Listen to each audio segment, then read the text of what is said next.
Yes. Welcome here in the Press Club Brussels, Europe.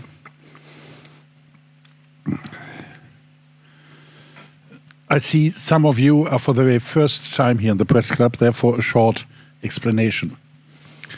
Press clubs exist since the late 19th century to bring together politicians and business.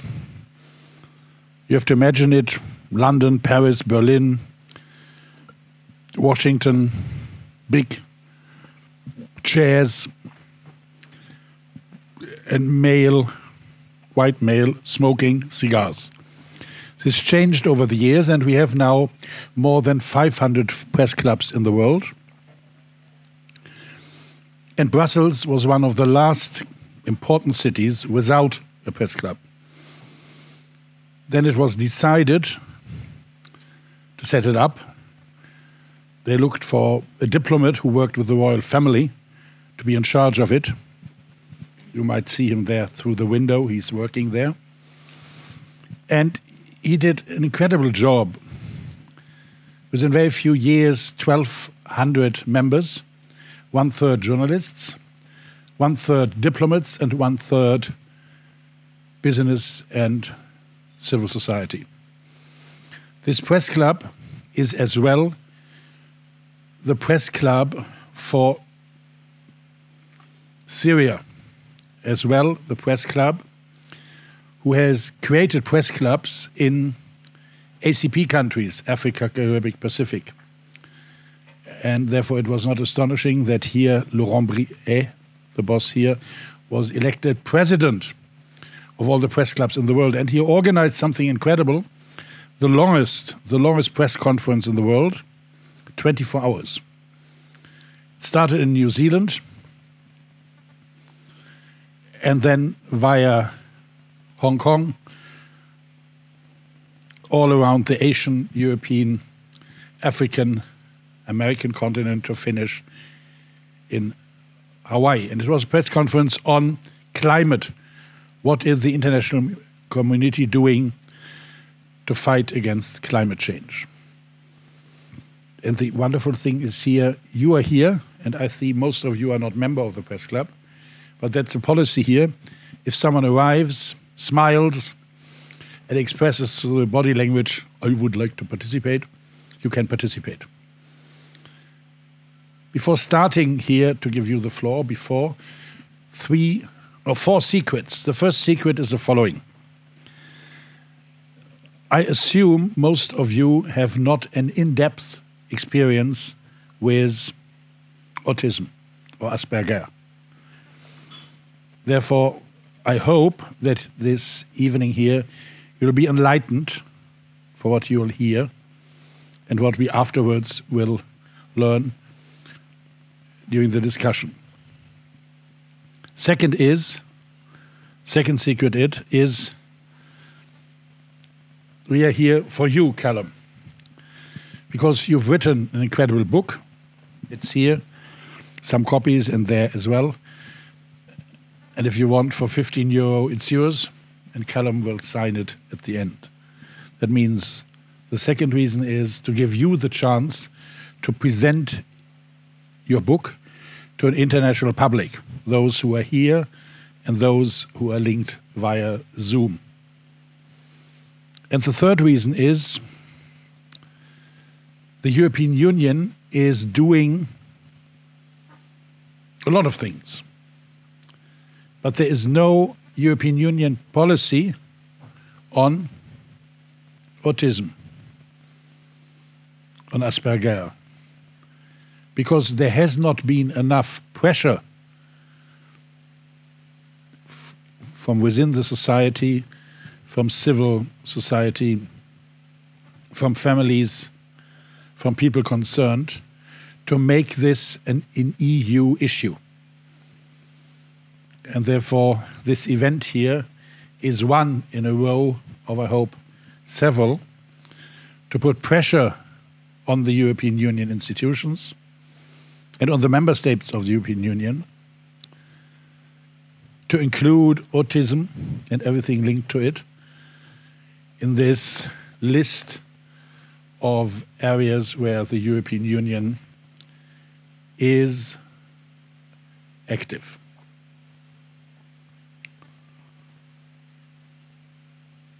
And the fourth and last reason why we are here, secret, is you have seen there wonderful food, wonderful drinks. We are benefiting from the press conference which took here before. It was a headhunting company who had wonderful drinks and wonderful food, but the people were not eating enough and not drinking enough. And therefore, Callum, with his sister, his parents who are sitting over there, and Shanaz, who has been organizing this, and me, we tried to be very charming, and they said, "Ooh, yes, wonderful. We leave our things for you, that you can benefit from our food and our drinks. Therefore, please do it." Because it's now another 20 seconds, and then to shortly say who I am. I'm German, and I'm one of the founders of the German Green Party and one of the first members of a regional parliament in Germany, and then the first Greens here in the European Parliament, then in charge of the European Office of Greenpeace, and now I'm working in several countries because I want still to change the world to a better place. And therefore I decided to settle here in Brussels, because here it's much easier than in a lot of other countries and other cities. And therefore, applause for Callum! So, thank you for the great introduction, Frank. Good evening, ladies and gentlemen. Guten Abend, meine Damen und Herren. And bonsoir, mesdames et messieurs. Because his mother is German, his father is English, and he thinks he's here in a French-speaking place. So I'm Callum, an award-winning entrepreneur, an author of my book, which I'll go into more detail about later on, an autism and mental health advocate as well. And last but not least, I want to share my motto with you, which is to start believing that your difference is your strength.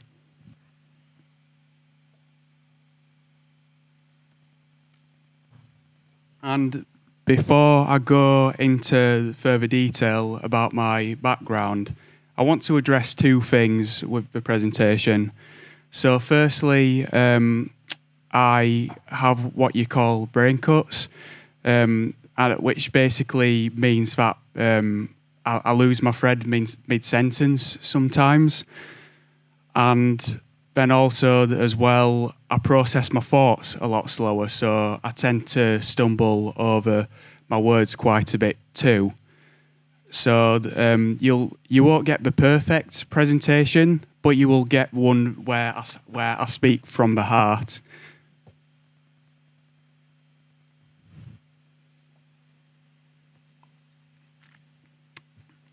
So I'm truly honoured and humbled to have the opportunity to present in front of the EU Press Club in Europe's capital city, Brussels.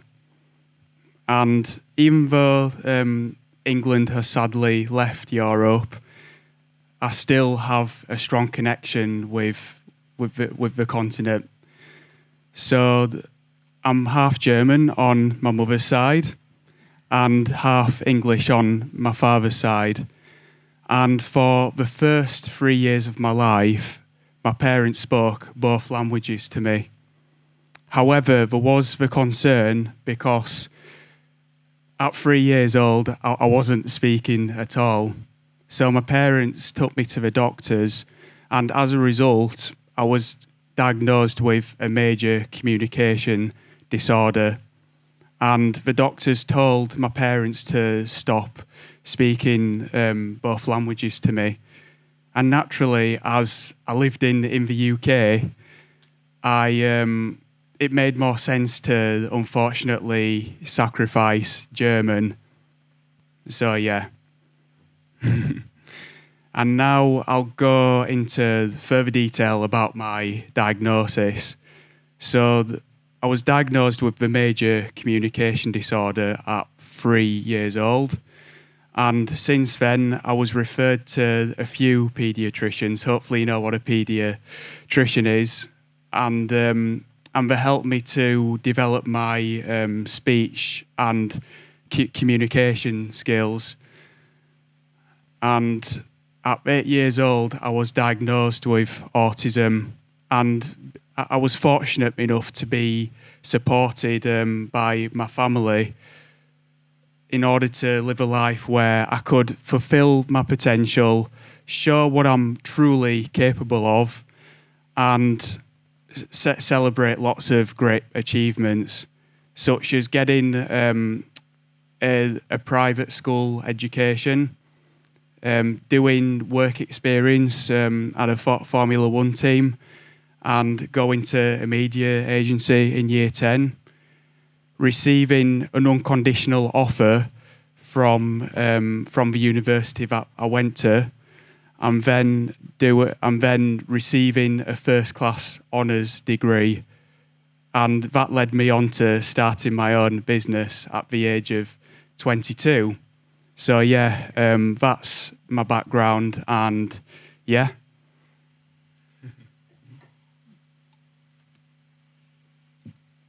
So why am I here? I'm here to launch my book, which I use as a tool.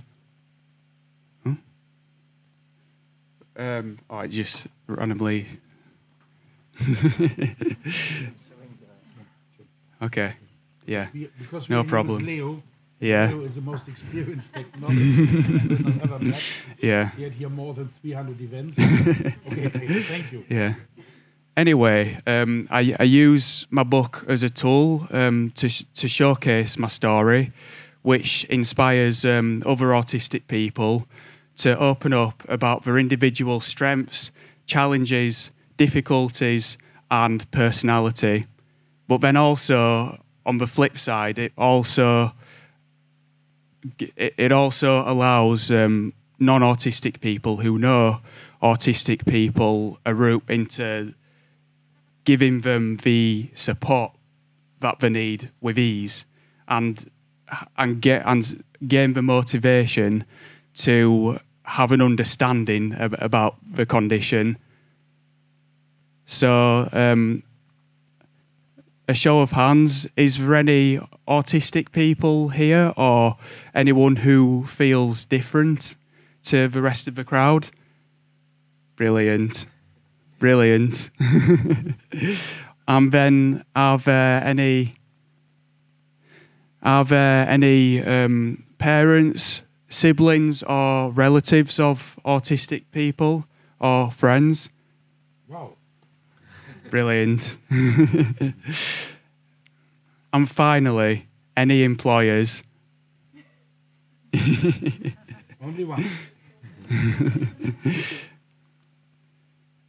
So I want to highlight the current problem that surrounds these groups of people. So as you can agree, the awareness surrounding autism has improved astronomically over the past 2 decades, but there's still a negative stigma, and the acceptance is still lacking. And then secondly, there's lots of complex terminology surrounding autism and neurodiversity, which significantly heightens the barrier for non-autistic people who don't know the condition that well, or don't take an interest in it, but they want to, essentially. And finally, there's plenty of resources out there from experts in the field, but are not autistic themselves, So it gives these people who don't currently have an interest in autism or don't understand it that well to, excuse me, to it gives them a very limited perspective. Sorry. So yeah, and now I want to introduce a couple of statistics which create this problem essentially. Okay, so the first statistic is that 1% of children in the world have autism. So when you look, relatively speaking, at the global population, that is 75 million people who will be reluctant to open up about their individual strengths, challenges, and difficulties and personality. And secondly, the ratio of undiagnosed autistic males and females is 3-to-1. So it's even harder for autistic females to open up about their challenges and expect to be accepted. And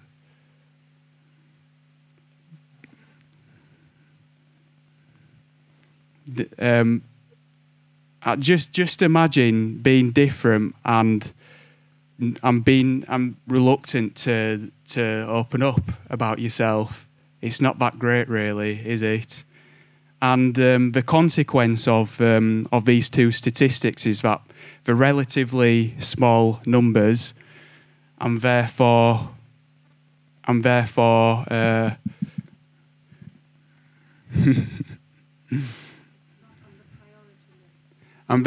it's not on the priority list. Your figure, 75, 80 million, that's like Germany. The whole of German population to have a, or Turkey, or Egypt. It's all around 80 million. Yeah. And therefore, if it's not on the priority list, well then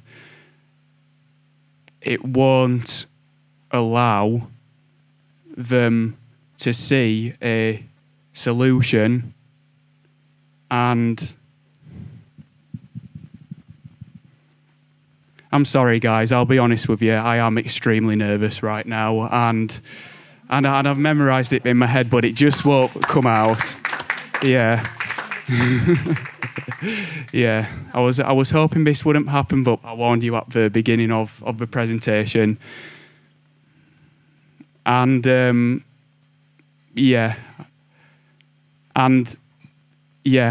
and therefore they won't know how to start and find a solution. And I'll give you 3 solutions to start off with.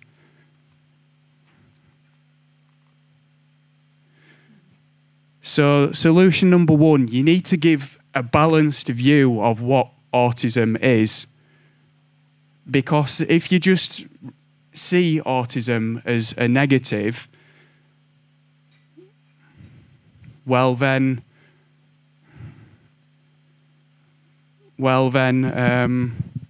excuse me. Well then, you won't be willing to find the solutions.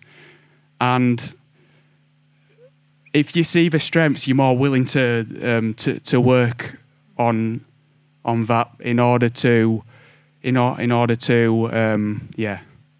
So solution number 2 is to make the complex terminology more simplified, which is represented by the book here. And thirdly, I'm thirdly,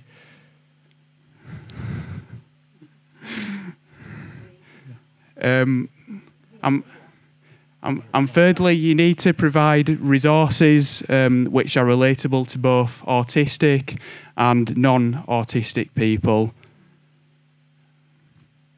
So now I'll show you what the features that how my book implements these solutions. So it gives a raw and honest perspective of what autism is like to live with. And I'll give you some backstory. So I ended up writing the book when I was in a very low period of my life, which is where the raw tone comes into it. And being honest about my individual challenges, strengths, challenges, and difficulties is where the honest tone comes from. Then secondly, there's a glossary at the back of the book which simplifies the terminology surrounding autism and neurodiversity. So the idea behind this is that I don't want the book because we naturally, when we read a book, it ends up on a pile somewhere and then it ends up collecting dust. Whereas when these complex terminologies are thrown around,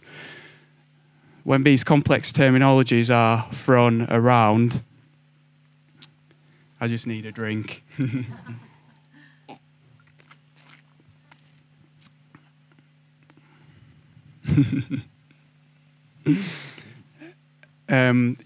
You then have the glossary to refer back to, and then you see the terminology with ease.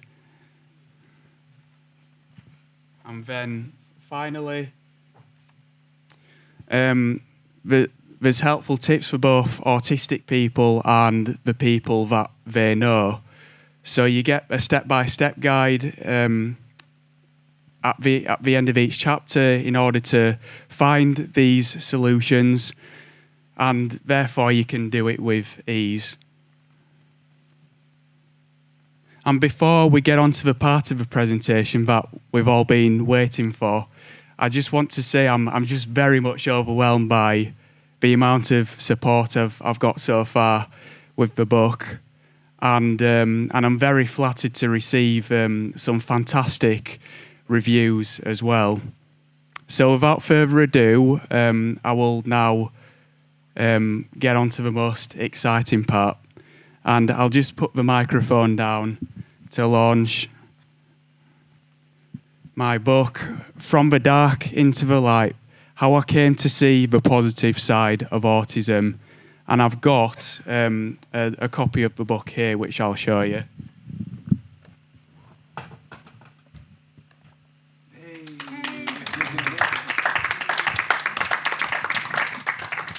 And now I'll read a chapter of the book to really give you a sample of the feel and tone of the book as well.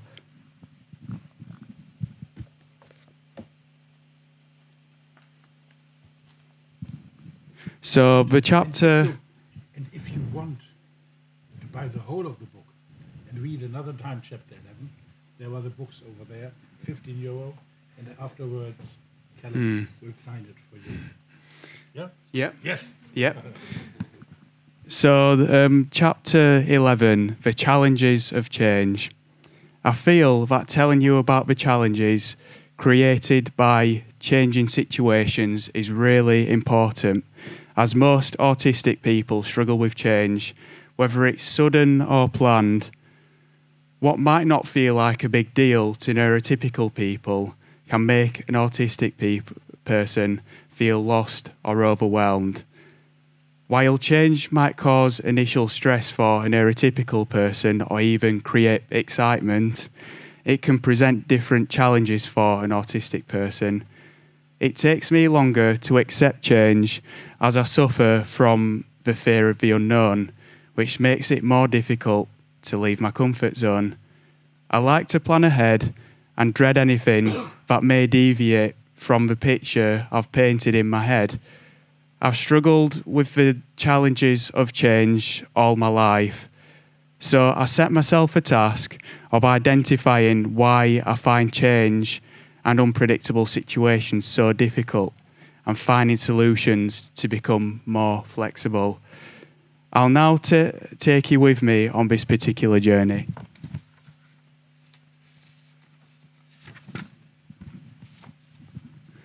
Where did my struggles begin? In my high school years 7 to 9, we were already working in preparation for our first serious exams in year 11 to obtain our GCSE qualification. I was so glad that I could take my GCSEs in a familiar environment. I only needed to focus on my work and not get distracted by being unsettled. I thought that year 10 would be similar to year 9. However, I was so wrong. The huge step in standards and expectations shocked me. My teachers kept reminding me that my marks in years 10 and 11 will count towards my future career, which scared me. I remember feeling like a passenger and not having any control of the situation. Everything came too fast in terms of how the teacher presented the material and the workload of my homework. My mum assured me that it was just a phase, a transition. It didn't help as I didn't understand what it meant at the time. I had lost focus on all my ambitions and felt alone, like being trapped in a deep, dark cave. Then, despite all the patient efforts to support me, my mum reached a point where she felt she could no longer carry on. What she said and did to keep me on track at school wasn't registering with me anymore. I would instead sulk and give her no input whatsoever. I didn't understand that she only tried to help me work independently. I struggled to read the questions on my homework sheets as the phrasing was much more complex. I struggled to figure out the meaning and context of the questions and spent much more time doing homework than necessary. I felt that all I did all day was schoolwork. It was never ending. My mum was trying to give me tips on completing my homework so I would have more free time. I was stubborn though and said that I wanted to figure everything out for myself. I became fed up with the learning support assistant sitting next to me in school and saw my homework as an opportunity to showcase my independence. I didn't understand how much support I needed at the time. Instead, I worried more about comparing myself to my peers and holding on to resentments over the fact that they could deal with the change much better than me. In the end, my workload became unmanageable. The breaking point came when I was doing physics homework one night and sulking so much that I couldn't speak in complete sentences when my mum asked me questions. I stuttered and mumbled incoherently. This went back and forth for about 30 minutes until my head was spinning. I was so tired of the expectations to complete my homework within a time frame that wasn't realistic for me. It was also tragic that I focused on people's progress rather than my own.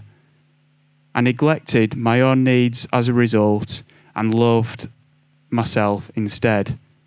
I knew I had my family and teachers to support me, but none of that mattered as my growing self-pity took over and distorted everything else.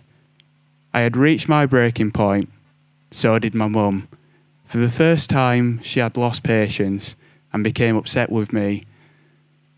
I had been so negative since the start of the school year that she felt she just couldn't get through to me. She told me she would have to try and find a private tutor for me as she lost confidence in me attaining my GCSEs under her watch. I had never seen her so defeated before. It really shook me and did enough to scare me, so I promised her I would change. When the emotions had calmed down, my mum apologised for her lack of confidence. She again explained that I struggled with transitions and I actually listened this time. It now made sense to me and helped me finally understand why I behave in a certain way in a new situation. I needed the outburst of her frustration to register this. However, I dreaded change for a long time after that, as I knew that unexpected hurdles would make me anxious and depressed. I want to now explain what transitions are, what they mean to me, and give you good and bad examples and their effects on me. By telling you my transitions, stories, and proposing solutions, I hope to make change a bit easier for all concerned. And I'll just have a drink before I read the next bit.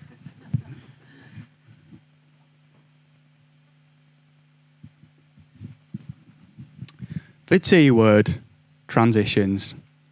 Some of you will already know the definition of a transition. However, for those unsure what transitions are, here is the meaning. A transition can be anything that changes your life from one state or situation to another, such as a process or a period. Transitions can be critical phases in an autistic person's growth. If dealt with correctly, they will help autistic people to jump over hurdles, learn to push their boundaries, and grow. On the other hand, bad transitions could destroy the confidence an autistic person has built carefully over a long period of time and cause them to regress. This explanation hopefully helps you understand what a transition can mean for an autistic person. Unintentionally, neurotypical people can make autistic people feel lost, clueless, or alone during such a phase.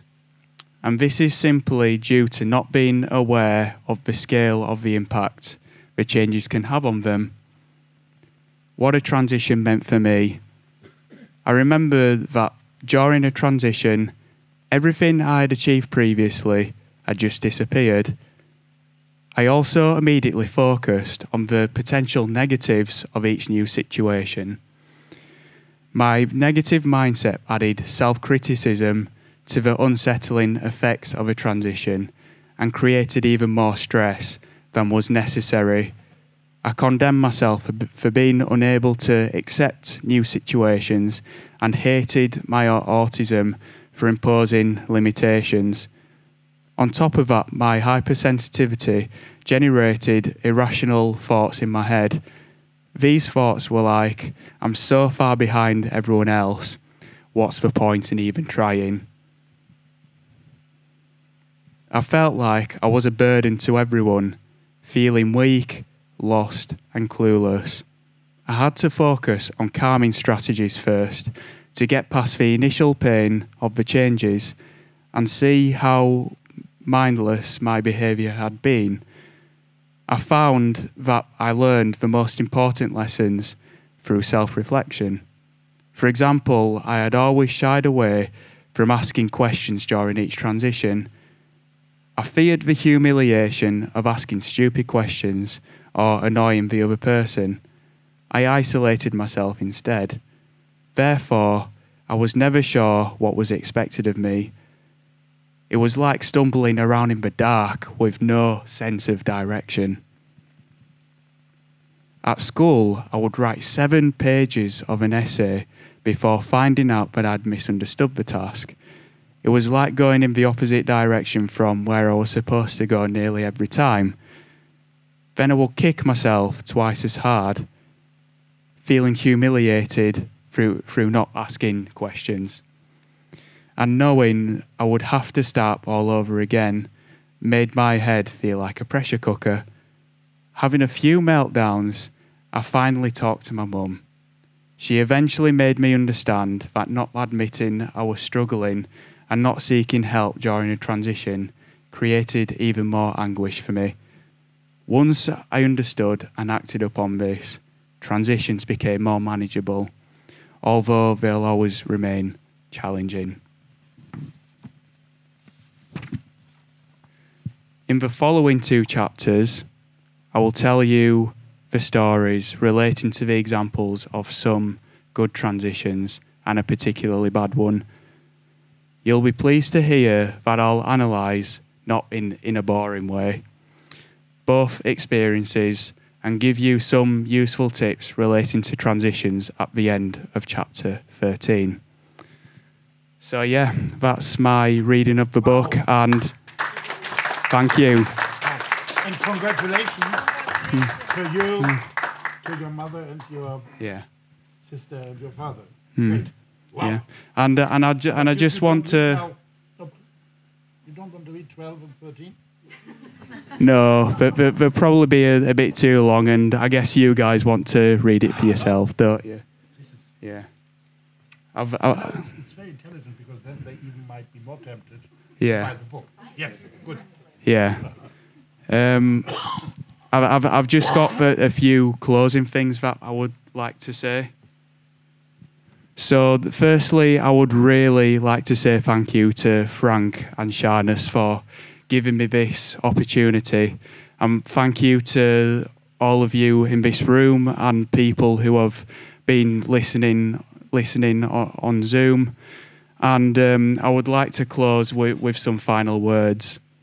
So today, we unite from all walks of life to define what behaviours, ideals and passions are desirable and create a new chapter in our society. Together, we will integrate autism and make it more widely acceptable across the globe to better our inclusion. Together, we will help autistic and non-autistic people to build stronger relationships than ever. Thank you, danke, merci.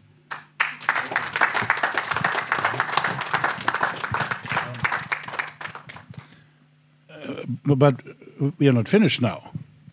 Because I was at a press conference with Paul McCartney of the Dalai Lama, and there was always a possibility to ask questions.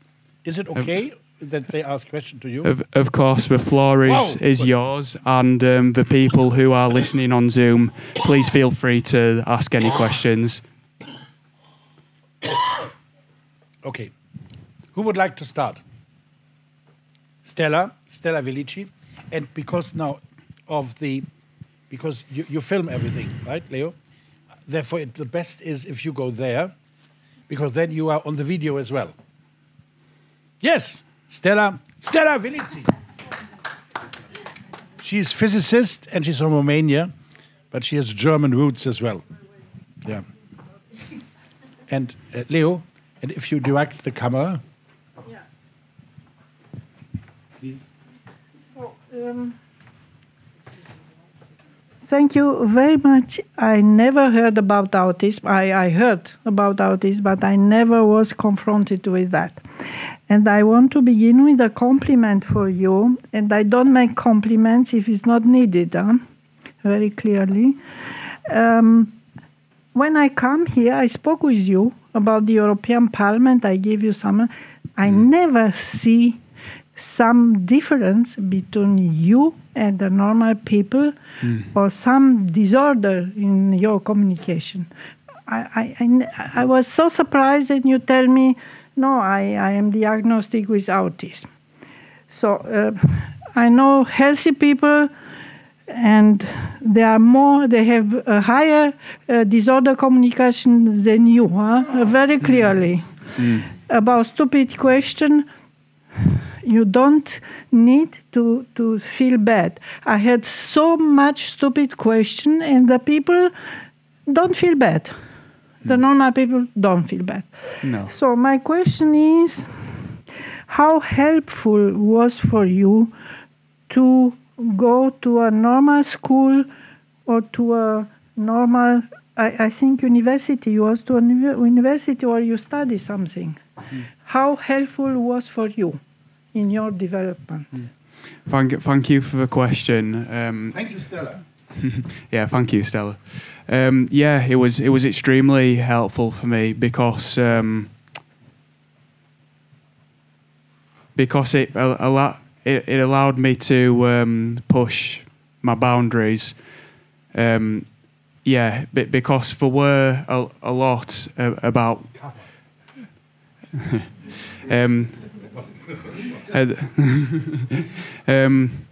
but for a lot about being in a mainstream school, if you can call the school that I went to there, where the teaching material wasn't in line with how we think as autistic people. So it pushed me to my limits, and you only grow when you go out of your comfort zone. So yeah, that's how it really helped me.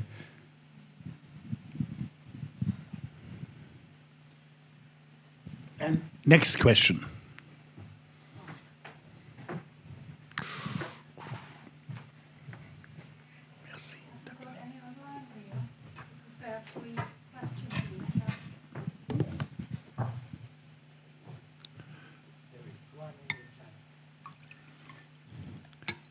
Leo, how do we do it now with the questions who arrived online?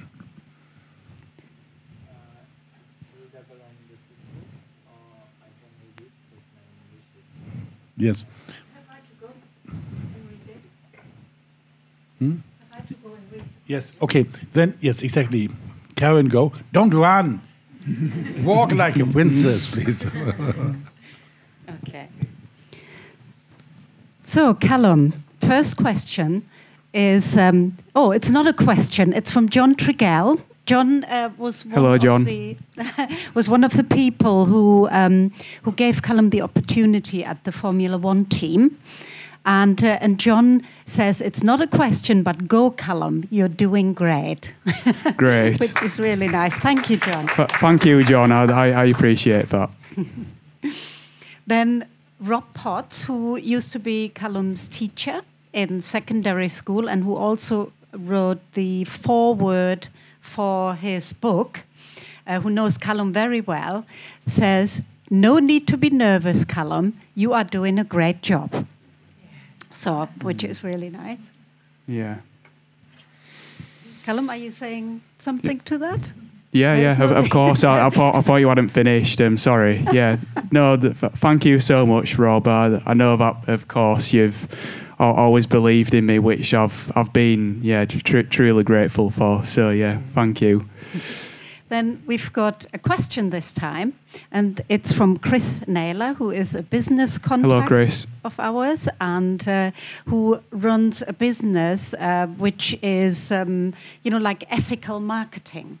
So he's a great guy, and we in our business we work with him a lot. So Chris says, how vital was your mother's understanding and support throughout your journey into understanding your autism, and what advice can you give to parents that are learning about their autistic children? Okay, yeah, very good question, Chris. I would say that my mother's influence on me was high, because we both think in the same way. So that really helped. Whenever I struggled in a particular area, my mother was always there to prop me up. So I'd say that was really good. And what was the second part to the question? What is your advice to parents? So the first bit of advice is that if you can, don't hold back on getting a diagnosis for your child, because even though they may feel different, even though they know that they've got autism, it's a lot better knowing why rather than not knowing. So yeah.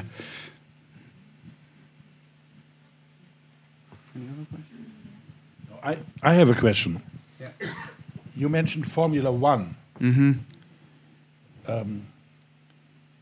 Because I'm trying now to get Vettel here to Brussels to the press club, because he's critical to some unsustainable elements of Formula One. But what you've done Or what is your link to Formula One? So, Formula One has been my main interest since I was But it's also since was totally three. stupid with Formula One. It's driving cars very quickly and win or lose. Or Yeah, that's correct. So it was an interest of mine from 3 years old. My dad got me interested in Formula One, and of course I went to do work experience at a Formula One team, an opportunity that I'm really grateful for. And I've just continued watching the sport. We've kept in touch with those Formula One connections.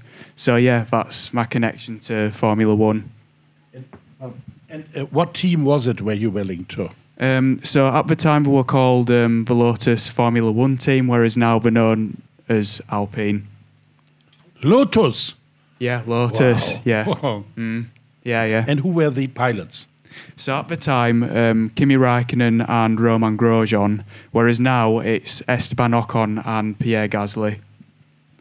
Wow. Yesterday evening we had dinner, and you told me that when I would ask you a specific year from the 50s up to now, you could tell me who was world champion. Yeah, go for it. Okay. No, not me. I ask here. Yes, I ask the lady over there in red, who is of Vietnamese origin. The parents lived in Moscow, and then her mother went on foot over the German border, and they become all German. What? Ask 1 year, and he might ask, I hope correctly, who was world champion? What year? 1999. Mika Hakkinen, McLaren Mercedes. Anyone else? The year of your birth or whatever? 1966. Jack Brabham in his own team, ironically. He's the only driver to win a world championship in his own team. Right. Wow. 1976. James Hunt, McLaren. Oh, you are revealing all the years when you were born. Eh? Madame from Brazil. 89. Alain Prost, McLaren. Not Senna. Not No, No, Senna was in, well, should I give the years? Yes. 88, 90 and 91. Yes. Paul Jamul. What year? 2023. Well, it's still 2023, but it's looking likely that Max Verstappen will be the world champion this year. 1954. Juan Manuel Fangio, Maserati / Mercedes. Wow. And Carolina. Quelle année? The Renaissance. No, wait, don't reveal. 1985. Alain Prost, McLaren. You see? But I have a question actually. Please. Yeah. Yeah, Carolina. You have to apologize. Yeah. Can I come here? Can I stay here? It's democracy, yes. And you get 1, 2, 3 the microphone. Yes. Okay. So my question is, this is your experience as an autistic person, and do you think that, like, even other people that are not autistic, maybe people that are different because their brain works in a different way, and there are other profile, like one is HP, high potential. I don't know if you know it. Haut potentiel. They are, let's say, they are very intelligent, but it's very hard for them to be happy because they have hard time adapting to the real life, let's say, because their brain works different, and especially because they are very intense in emotion, in anything, also in the intellect, but also in the emotion. So it's okay. So, but also other profiles. So for people that are different somehow, how your experience can help also these people. They can find answers, and maybe which part, for example, in the sense that you talk about transition. So I can read it as a general definition of transition, let's say, or it's only for autistic. So, yeah, I don't know if it's clear. So I give you another 10 seconds to reflect over the answer, because who just asked the question is Carolina. She's from Spoleto, from Italy, northern Italy, and she's professor of economics and finance in Groningen and here in Brussels. And now we had some time, because this is always in politics as well. If you give the person who answers a little bit time to reflect, it's a sign of sympathy. Yeah, you remember HP, different groups, answers, transition. Yes. Yeah, that was a very good question, Carolina. Firstly, I would start off. How can I express this? So, I don't want the purpose of my book to only be about me telling my story, but also as well, I want people to essentially read between the lines, which is basically reading a sentence and using it to their own intuition, where they think to themselves, how can I apply this to my life? So you obviously mentioned the example of the transitions. So they can read my definition of transitions and how I dealt with the transitions to apply that to the way that they deal with transitions, because I'm aware that it's different for each person. It wouldn't be an interesting world if we're all the same, would it? So yeah, that's my answer to the question. Thank you. Thank you. Please. You want to come here or you want to sit down? I'm good. We're sitting here. Introduce yourself. Yeah. Hi. I'm Tanis. I study here in Brussels. Hi, Tanis. Hi. First of all, thank you for the lovely presentation, Callum. No, not a problem. Thanks. So my question is about the media representation of people who have autism, and I don't know, books, movies, series on Netflix or wherever. What do you think about the representation of autistic people in the media, and if there is even a really good representation of them? Have you maybe also a favorite movie or something that you could, tell us about? So I think to answer that question, I'll start off by talking about. Yeah, it was a good question as well. Yeah, this is one of my favourite questions to answer.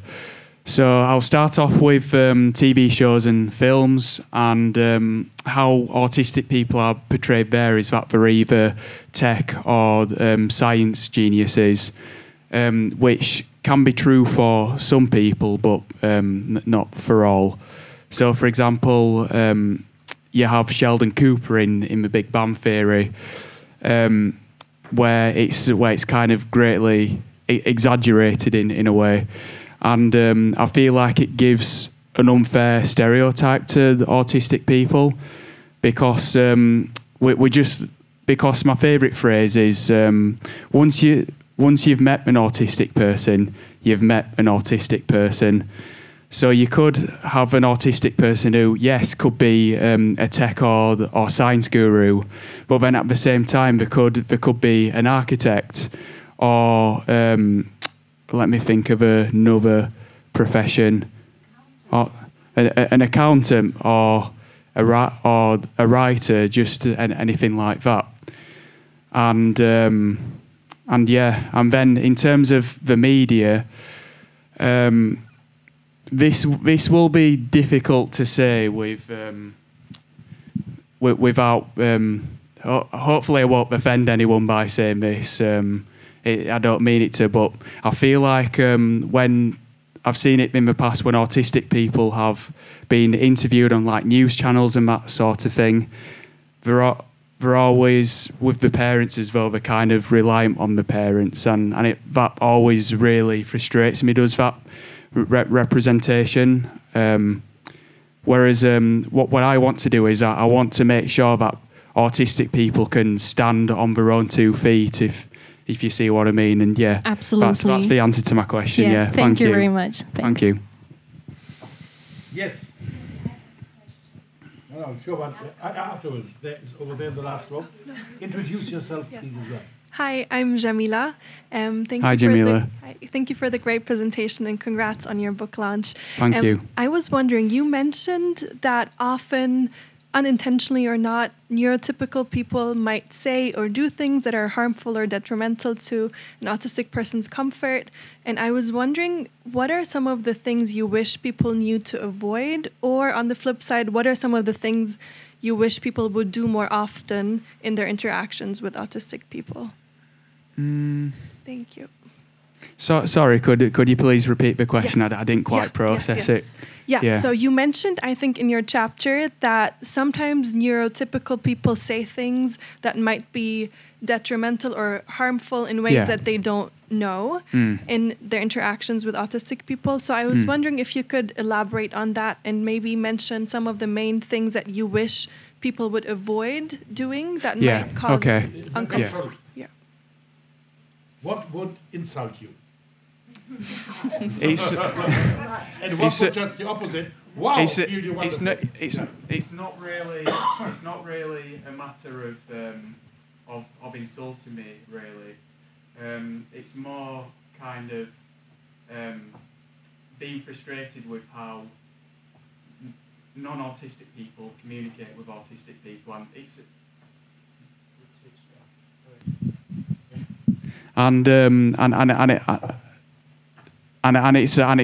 not their fault, really. It's just the way that they interact. So, for example, from my experience, I've seen that non-autistic people like to do a lot of verbal communication to build relationships, and may also make non-committal promises, like they go, "Oh yeah, I'll definitely do this for you," or "Oh yeah, I'll meet you at this place," without making it an actual promise. Whereas how a lot of autistic people take it is that they'll meet them at that place, or they'll do that thing for them, and they'll expect them to do that thing, but then they actually don't. And it's just, and what I found is it's just a way of politely saying, no, I'm not interested, or go away, essentially. So yeah, but those are the main issues, really. Personally, for myself, I struggle with non-verbal communication.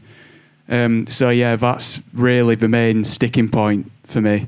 But I do know that there will be some other autistic people who won't struggle with that. So it's really, again, it's a matter of, if you've met an autistic person, you've met an autistic person. Thank you. That means this American way of saying, let's have dinner together, let's have lunch. Yeah. You are coming then every evening to the restaurant waiting. Okay. Yeah. Okay. Only if someone makes a promise. Okay, good. Now, the next is Shana's. Thank you. Yeah. I would like to ask you, in terms of emotions, how is it, or for a non-autistic person, it's difficult to maybe understand emotions of an autistic person, or how he expresses them. But would you say that the emotions are even deeper and more intensive than with a non-autistic person? Also intensively felt? Yeah, so it really depends again, because there's two types of autistic people, in terms of being sensitive to emotions and not being sensitive to emotions at all. And that is hypersensitive, which I am myself. I'm super sensitive to emotions and members. A hypersensitive person who doesn't respond to emotion as strongly. Now, a lot of autistic people are mistaken for not having any empathy, which is completely not true at all. And yeah, yeah, and yeah, autistic people who are hypersensitive are known to experience heightened emotions and stress. Yeah, thank you. Wow. That means you are hypersensitive. I'm hypersensitive, yeah. Wow! That means when we are finished here, we have a drink there. Pay attention what you say, how you approach him, because he will feel everything much more intensive than ordinary people. Maybe may I just ask one more thing? What message would you like to send out also to employers regarding your work? Interesting question, Sharnas. So I would basically say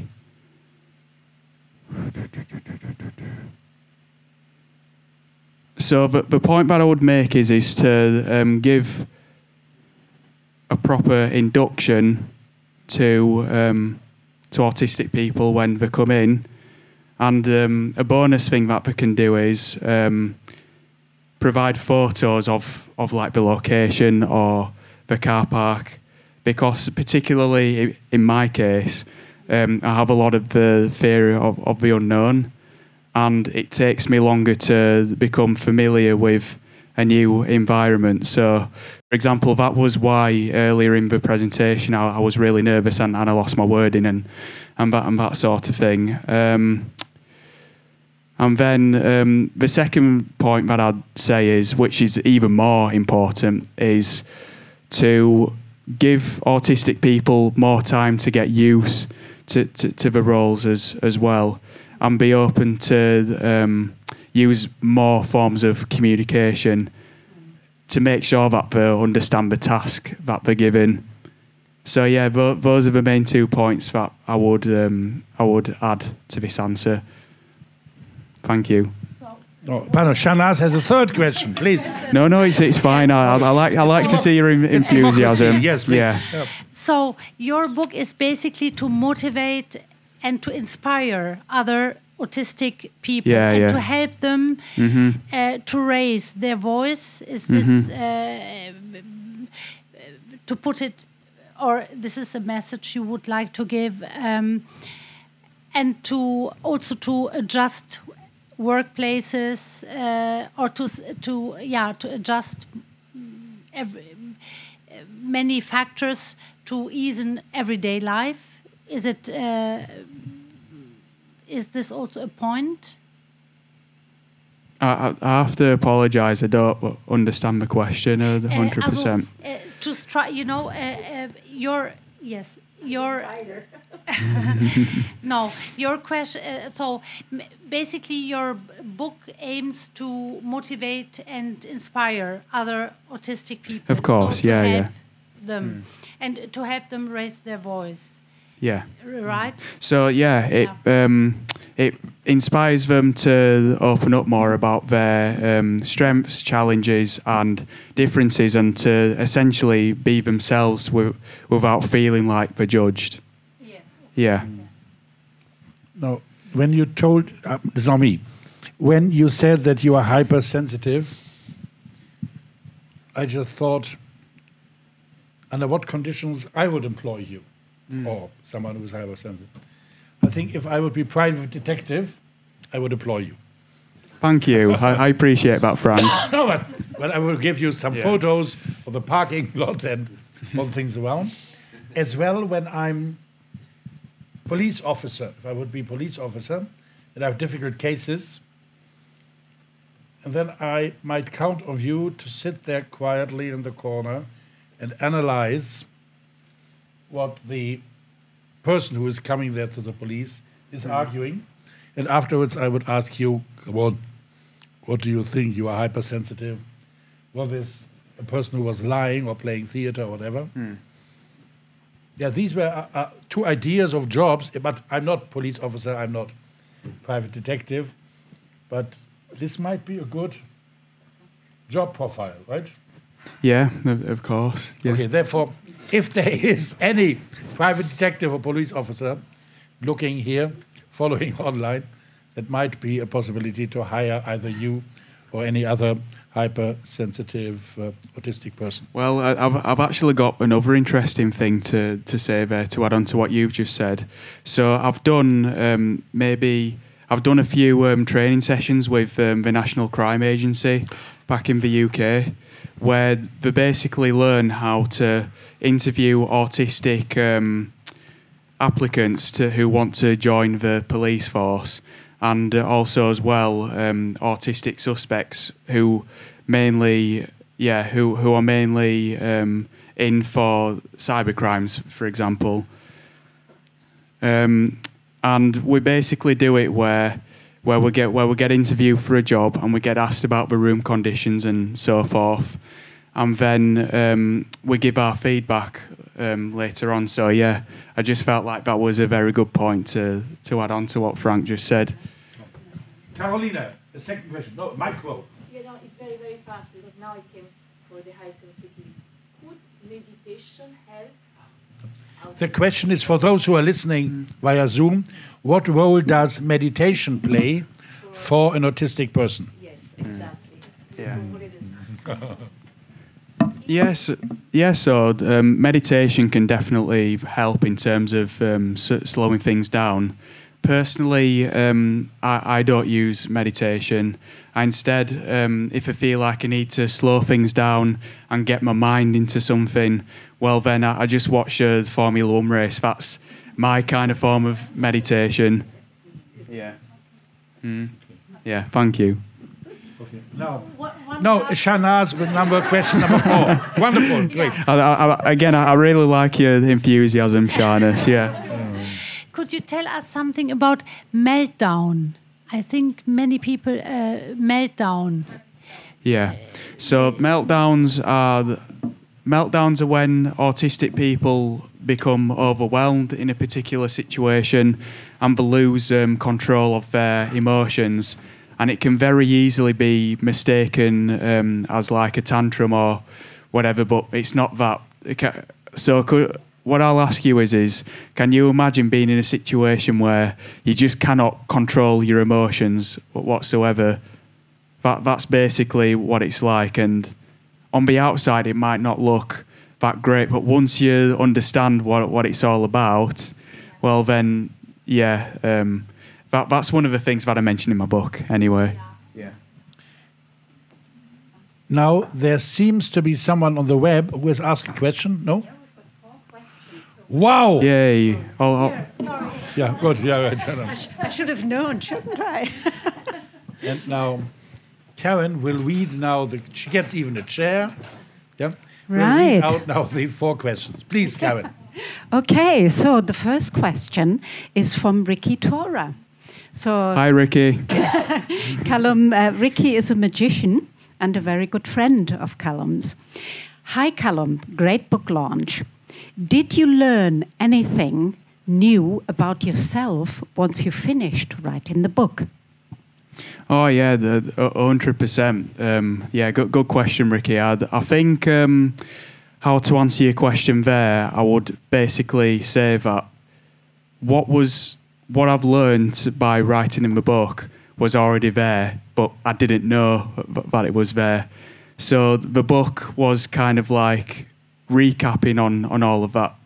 And then once I had it in writing, it became intuitive and it became a way to remember to remember all of the different things that make me as a person. So yeah, it was a good learning experience for me. Okay, thank you, Ricky. Yeah, thank you, Ricky. Yeah. Next question from Britta Kotichka, your aunt from America. Hello, Britta.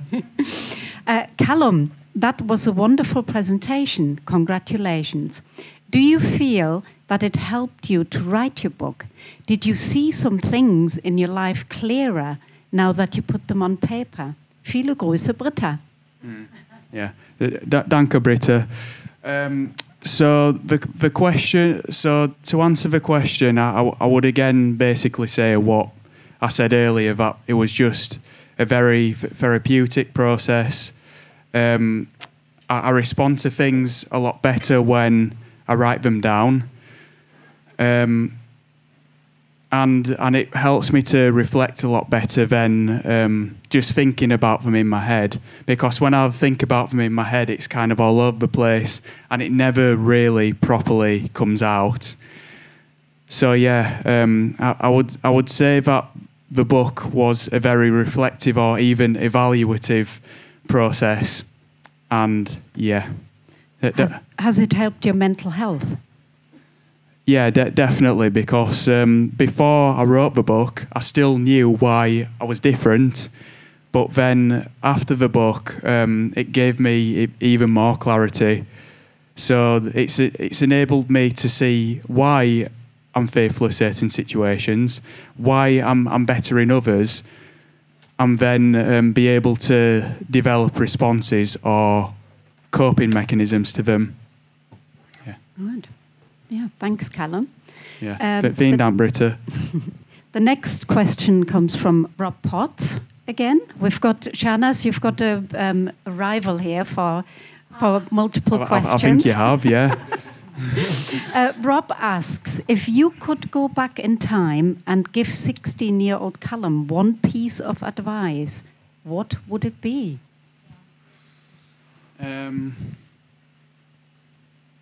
You've got me thinking there, Rob. I would... I'll probably say, don't be anxious, relax. Everything happens for a reason, or if it doesn't make sense straight away, it will make sense later on. So yeah, that's the message that I will give to my 16-year-old self. Yeah, very good. Thanks, Callum. The next question, Callum, you will absolutely love. Is it about Formula One? It is. And it comes from an anonymous attendee. So I don't know who it is.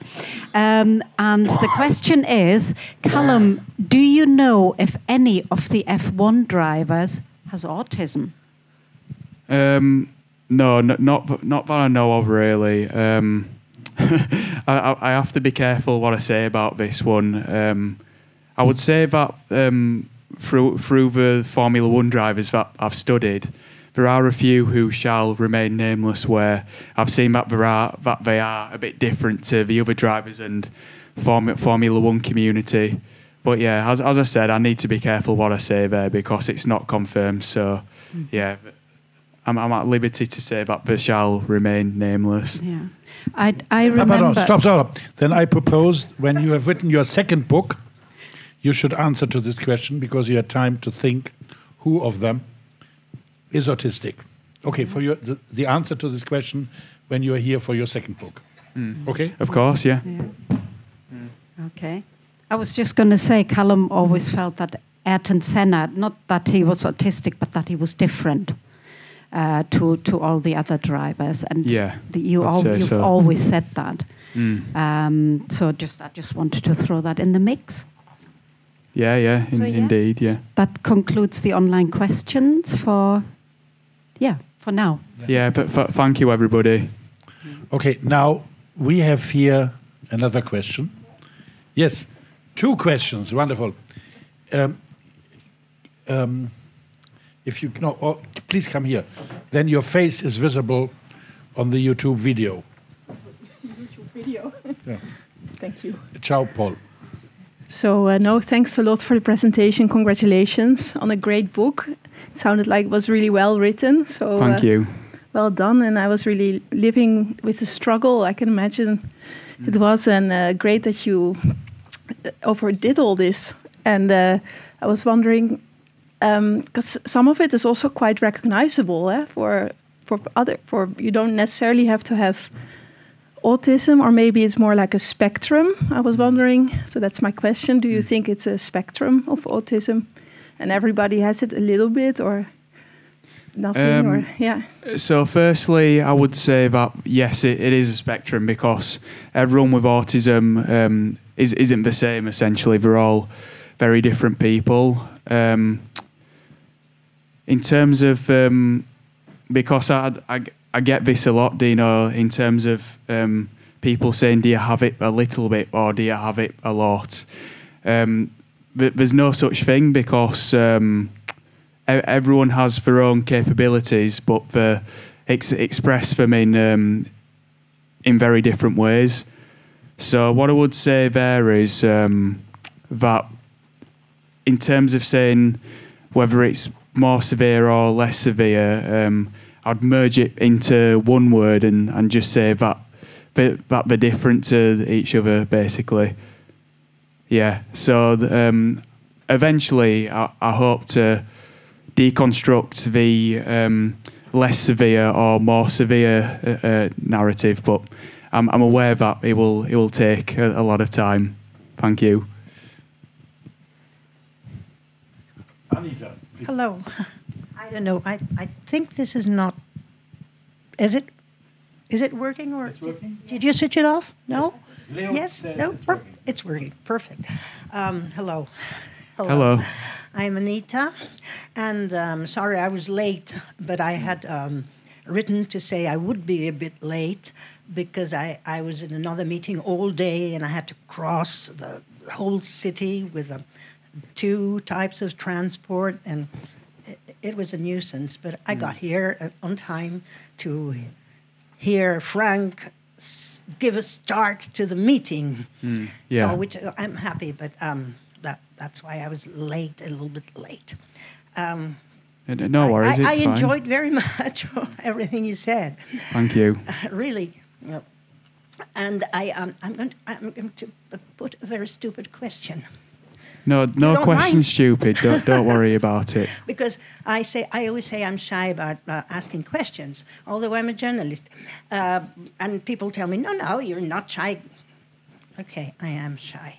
But this is a silly question, but it has to do with communication. Communication. It's important to communicate. And you said you were struggling with other ways of communication than verbal, blah, blah, you mean, which can be some way of lying or getting someone astray from the real feeling of the person who's speaking to you. It's true. It's true for everybody. And I wanted to know what your attitude towards numbers, arithmetics is. Do you like mathematics, arithmetics? Do you feel that they all these figures, they mean something? Do you like it? Just simply like it? That's one question. So I wouldn't. You've got me out there. A minute. The other one has nothing to do with mathematics, whether you like them or not, or whether you have a talent for that or not. It has to do with the languages that your parents spoke at home. You said your mother is German and German speaking, right? And your father was Dutch? English. Yeah. Perfect. So, English. And they spoke to you, each one in his mother tongue, let's say. What did they speak between them when you were not around, or when you were listening and they didn't want you to understand? Because parents are terrible, and I've known a lot of cases that resemble to this triangular situation. So these are the 2 things I would like to know about you. And there's another one, but I won't ask it publicly because I would be intruding in your private data. But we'll talk about it later, if you wish. If you wish. So thank you in advance. Yeah, thank you. So the first question was about my attitude to non-verbal communication. Oh no, maths. Yeah. So I wouldn't say that I'm into the technical parts of maths, like algebra or anything. But in terms of numbers themselves, I have a very structured mindset. So I like to make a lot of lists with numbers. So I would say that's where numbers really help me there. In terms of your second question, sorry, you have to remind me again. Yeah. About the language that your parents spoke. Yeah. Okay. Yeah. Between them, Yeah. when you were there or not there. So yeah, they spoke English to each other because my dad doesn't speak German. So yeah, they spoke in. Yeah. So yeah, they spoke in English, but obviously I only responded to communication when they spoke directly to me. So yeah. In English. They decided to speak English. What I mean is I reacted to communication. It doesn't necessarily mean that I understood the communication, but yeah, what was I going to say? Could you have a conversation, the three of you together, in English, let's say? You did say that you were at school in English and you were in England. You did say that. So no. But this was the time before I started talking, essentially. So yeah. Okay, so it's English because your English is brilliant. That's why. So Thank you. I thought. I mean, there was no interference at all. English is still my first language. Yeah, there's no interference with any other way, linguistic Yorkshire way. English is your first language. I suppose that's true as well. Yeah.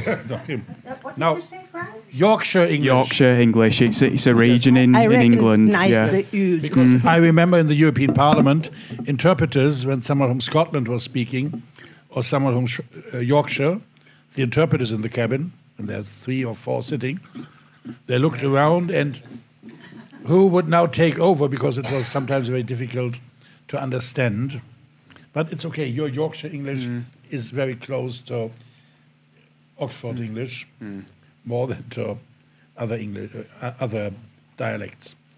Now we are coming to an end, and I would like to finish this with Rob, who's looking at us and listening to us. You remember Rob, who asked already 3 questions. And Rob is the author of The Caring Teacher, How to Make a Positive Difference in the Classroom. And he wrote the introduction to this book, which you are, I say now 3rd time, if you want, buy it here for €15. And you get signature from you. What he was saying, and I would like to share it with you. Me, Rob, I also came to realize that Team Callum was far from a solo endeavor.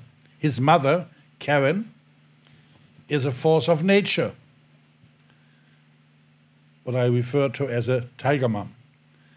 Faced with an education system in the UK that often struggles to fulfill its function, she spent years banging on doors and refusing to take no for an answer in order to ensure that Callum's needs are met.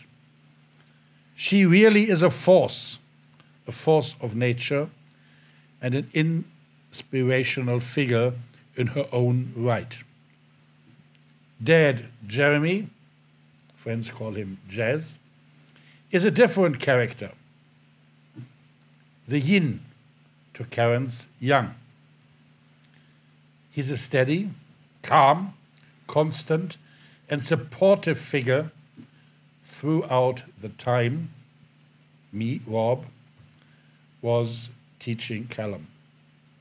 And then there is his sister, Megan.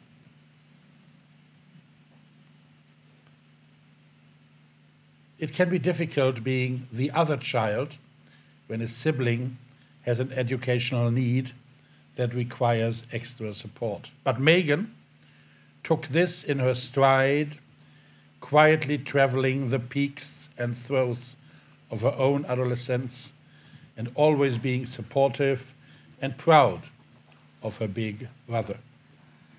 Now applause, please.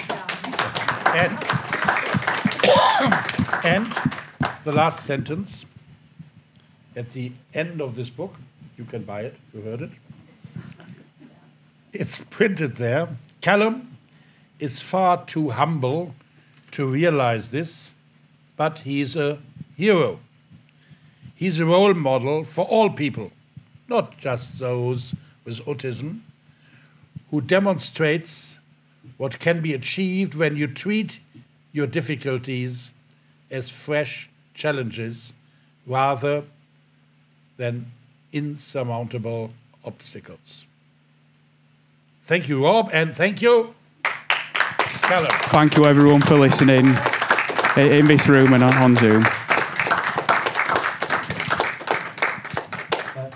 Megan. And now, please, we turn around to the camera. They are still there, the public. And we say now, bye-bye. Bye-bye. Bye-bye to those who followed. Bye, everybody.